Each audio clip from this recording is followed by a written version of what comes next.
बच्चों ये जो सवाल जे एडवांस 2026 में पूछा गया देखते हैं, बहुत ही इंटरेस्टिंग है और बहुत ही सिंपल सा है। आप ये कह सकते हैं कि नॉर्मल से ज्योमेट्री जिन्होंने पढ़ी, मतलब कोनिक सेक्शन जो पढ़ा, बहुत आसानी से सॉल्व कर देगा ऐसे।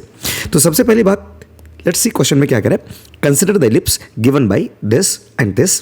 अगर आप दोनों इलिप्स को देखोगे, इसे और इसे देखोगे, तो ये आप देख सकते हैं this is x square plus का वाई स्क्वायर डिवाइड बाई, ये लिखा गया है सर आपका 1/4 इज इक्वल टू 1। और दूसरे इलिप्स के बारे में अगर बात करते हैं, this is x square divide by 1/4 plus का y square is equal to 1। तो सबसे पहले कह रहा है let P be the point in the first quadrant where the given ellipse intersect. तो दोनों इलिप्स एक दूसरे को इंटरसेक्ट कर रहा है फर्स्ट क्वाड्रेंट में। एक काम करते हैं, दोनों इलिप्स को हम ड्रॉ कर लेते हैं।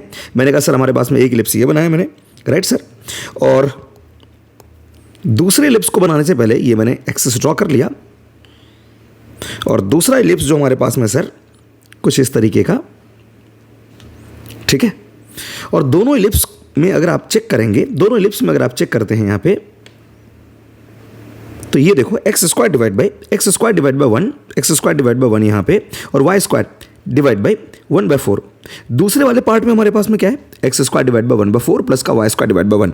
दोनों आपस में एक दूसरे के इंटरचेंज हो रखे हैं। यहाँ पर ए और यहाँ पर ए, यहाँ पर जो बी स्क्वायर है और यहाँ पर बी स्क्वायर आगे इंटरचेंज हो रखा है। तो सबसे पहली बात, दोनों इलिप्स जो हैं एक दूसरे को इंटरसेक्ट कर रहे हैं फर्स्ट क्वाड्रेंट में। तो बच्चों फर्स्ट क्वाड्रेंट में जहां पर इंटरसेक्ट किया है ये पॉइंट पी है। एक काम करते हैं, पॉइंट ऑफ इंटरसेक्शन के लिए दोनों को सॉल्व कर देते हैं। अगर आप दोनों को सॉल्व करोगे, दोनों को इक्वल करो, तो देखो क्या होगा आपका, दोनों यहाँ पे 1 इक्वेट कर देते हैं। तो ये बना हमारे पास में 3x square equal to 3y square. तो बच्चों यहाँ से हमें y की वैल्यू हो गई प्लस माइनस एक्स।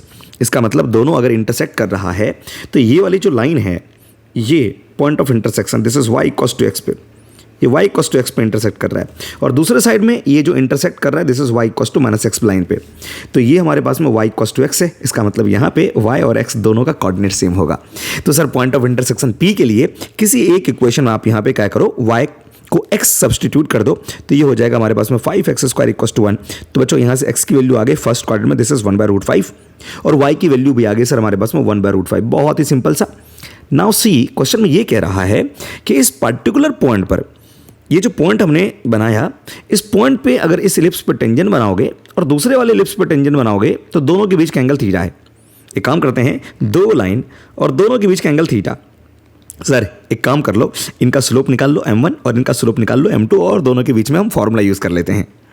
तो स्लोप के लिए क्या करते हैं सर, ये इसका स्लोप, फर्स्ट वाले का स्लोप अगर देखेंगे तो टेंजेंट की इक्वेशन देखो, दिस इज x(x1) प्लस का 4y(y1) इक्वल टू 1। तो यहां से स्लोप क्या होगा, let's say this is m1 equal to minus का x1 डिवाइड बाई 4y1, ये बना। और बच्चों बताओ जरा, x1 और y1 सेम है हमारे पास में, तो यहां से रिजल्ट क्या बना हमारे पास में, रिजल्ट इज व्हाट, देखो जरा यहाँ पे रिजल्ट जो हमारे पास में बना, दिस इज माइनस का 1/4। उसके बाद में अगर मैं दूसरे के बारे में बात करता हूँ, दूसरे का स्लोप, तो यहां से इसका इक्वेशन अगर लिखते हैं टेंजेंट का, दिस इज 4x(x1) प्लस का y(y1) इक्वल टू 1। यहाँ से अगर हम स्लोप m2 के बारे में बात करते हैं, दिस इज माइनस का 4x1 डिवाइड बाई y1, तो स्लोप यहाँ से मिला माइनस का 4। तो बच्चों बताओ जरा, tan थीटा का फॉर्मूला क्या बना, तो tan थीटा का फॉर्मूला मॉडुलस में m1 minus m2 divide by 1 plus का m1 m2, ठीक है। अब यहाँ से यूज कर लेते से, दिस इज माइनस का 1/4 प्लस का 4 डिवाइड बाई 1 प्लस का m1 m2 करेंगे तो 1 हो गया।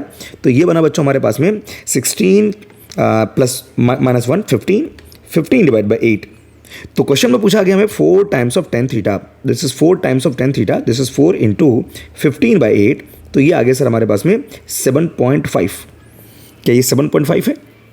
ये सर बिल्कुल सही बात है, 7.5 हमारे पास में आंसर आया, ठीक है।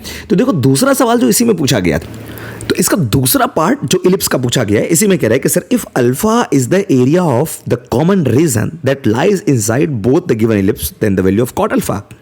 मतलब ये जो दोनों इलिप्स बने हुए हैं, इन दोनों के बीच का जो रीजन है सर हमारे पास में, ये वाला रीजन, इन दोनों के बीच का रीजन, इनका एरिया क्या होगा।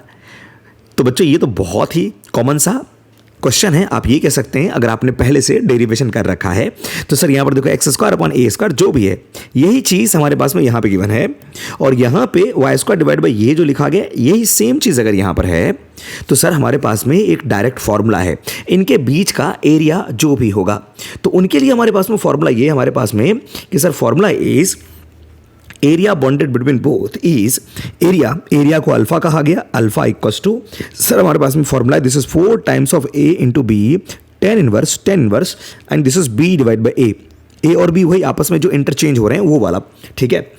तो यहां से हम लोग क्या कह सकते हैं, दिस इज 4 टाइम्स ऑफ ए और बी, तो एक की वैल्यू को अगर हम लोग 1/4 लेते हैं तो दूसरा, अच्छा 1/4 है हमारे पास में, देखो 1/2 या 1/4, सर 1/2 है ना, 1/2 का whole square, this is 1/2 here, तो ये बना 1/2 और यहां पर बना tan इनवर्स। बच्चों बी की जगह पर हम लोग क्या रखेंगे, देखो जरा ए को अगर हम लोग रखते हैं यहां से, ध्यान से देखें जरा, b की वैल्यू जो है हमारे पास में दिस इज 1/2, b की जो वैल्यू हमारे पास में कितनी है 1/2 और डिवाइड बाय 1, तो बच्चों ये बना हमारे पास में this is 2 tan inverse half, ये बना हमारे पास में, दिस इज अल्फा हियर।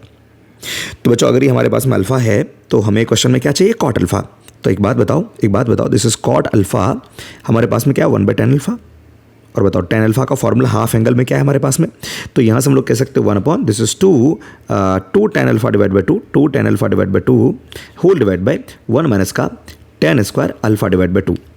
तो अब ये वाला पार्ट ऊपर अगर गया तो ये बन गया हमारे पास में 1 माइनस का tan square alpha divide by 2 divide by 2 tan alpha by 2। तो अब इनकी वैल्यू देखो जरा, यहाँ से हमने निकाल रखा है अल्फा बाई 2, तो अल्फा बाई 2 की वैल्यू हमारे पास में है दिस इज tan इनवर्स 1/2। अगर मैं इसमें 10 लगा लूँ तो सर tan अल्फा बाई 2 की जो वैल्यू हो जाएगी tan alpha by 2 equals to half, tan alpha by 2 की वैल्यू हो गई हमारे पास में हाफ, यहाँ से सब्स्टिट्यूट कर देते हैं तो आंसर इज 1 माइनस का 1/4 and whole divide by this is 2, और ये बना हमारे पास में क्या बना सर हमारे पास में, let's see here is 2 tan alpha by 2 is 1/2, तो ये आ गया हमारे पास में दिस इज 3/4 का मतलब ये हो गया हमारे पास में दिस इज 0.75। सो ये आपका आंसर रहा, बहुत ही सिंपल सा। इसके बाद में कोनिक्स का एक दूसरा सवाल है, वो भी देखते हैं दूसरे वीडियोज़ में। Thank you.